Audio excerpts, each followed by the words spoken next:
To hear from him. He is also your host for today. Mr. Philip Maung immigrated to our country with $13 in his pocket, and today you're sitting in his building. I think that's a testament to the individual he is and what he's been able to build. And just from going on the tour today and being able to put all this together, I was very impressed myself. We all got to see his picture with the president. He's been honored by Ernst & Young many times. And today he's going to come and share a little bit about customer service. So we've learned how to get some clients, what to do with them. Philip's here and he's going to teach us about how to treat them. Now it appears he needs a few more moments as he's finishing up back there.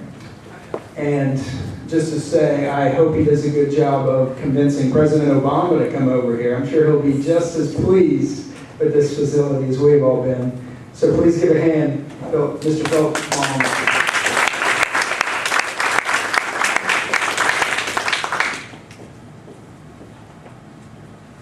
Thank you.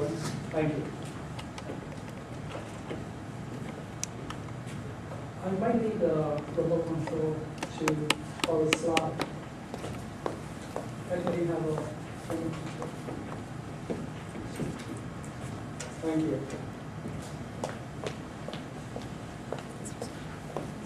Let me get some used to the remote control first. So ratio. Okay. Thank you for coming. The talk about the value of the business. We are in the customer service. We are in the service industry one way or the other. We are with the service company that happen to sell sushi, but mainly sushi is not all about the product that we are selling, and the service is the product that we are selling. Before we talk about service, and I think it's fair to emphasize, I need to mention about the employee first. And treating an employee is the first important for any company. So before I talk about employee and how we, in order to treat the employee better, we have to have a better culture. So that's how we come along all the culture. And before I talk about specific customer service, and it's very important to have every company should have a culture. And let me explain it to you a little bit about how we get the culture. We are in the business for about almost 14 years in April. And we never really have a culture in the first over 10 years. And the reason is that I personally thought that, core value, some people call it guiding principle. And we thought this is more like on the PR slogan. It's nothing more than PR slogan. And also, company put out core value on the wall, and rarely you see the people practicing it. So I thought this is more like a corporate thing to do, and I never really is a big fan of the promoting core value. Then one point, a few years ago, one of my mentors gave me the book called Good to Great, and I was so busy the first 10 years, and we worked so hard, and we don't have much time to enjoy our life. And it's made me a little bit, even though company growing so fast, we think that something is missing, and people are not happy. Why? And there is no parent culture in place. So I read the book, and I realized that there's a paragraph said that there's a difference between good and a great company.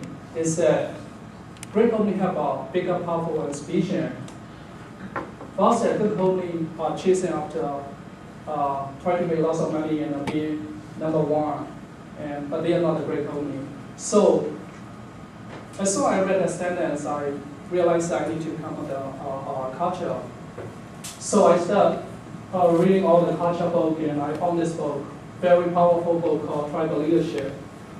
And study, Dave Logan studied about 10 years, and their group studied about 10 years, and interviewed about 24,000 organization and individual, and they come up the 5 different layout, 5 different level by looking at the people in your organization, which level you are in. Let's say they're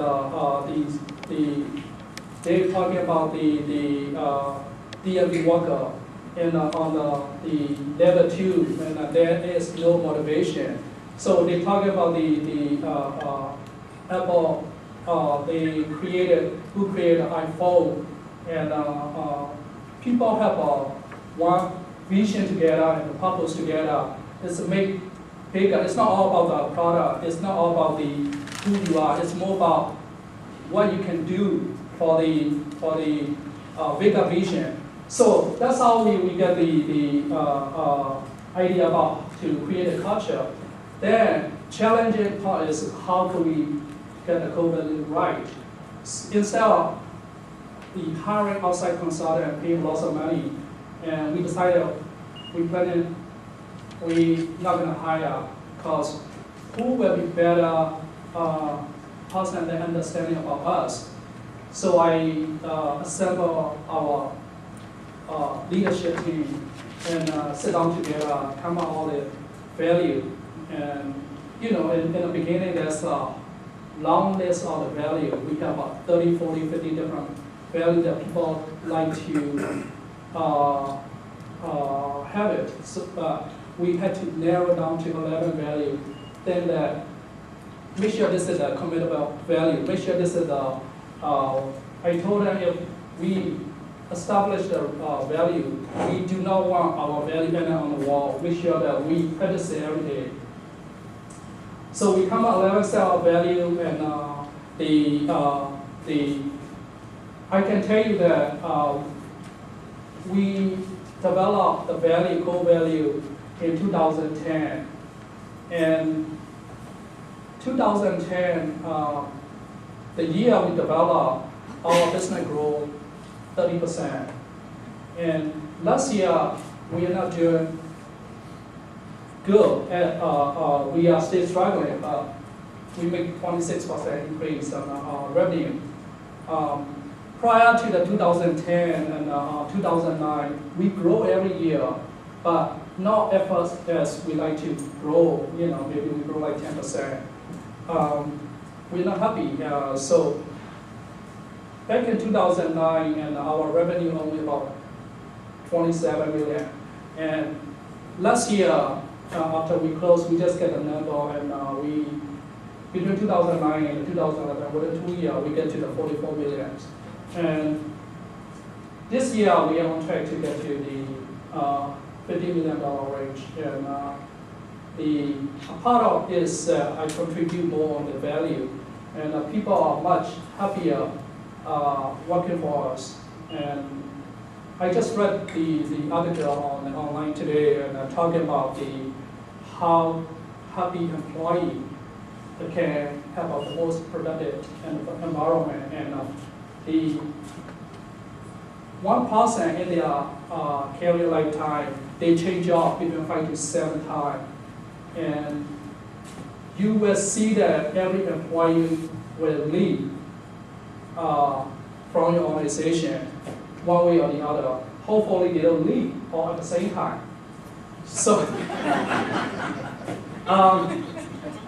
so how do you make it happy?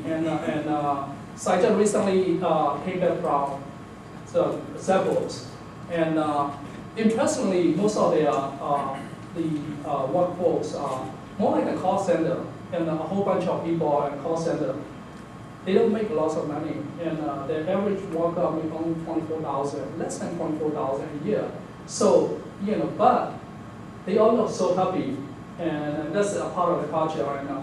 If you look at the statistic, this employee is not about the money, and always money is not on the top 5. And people like to have a recognition, people like to have appreciation, people like to to have a better environment to work. And those are more important for them. And somewhat employee like to either to give up some compensation to trade with a better environment.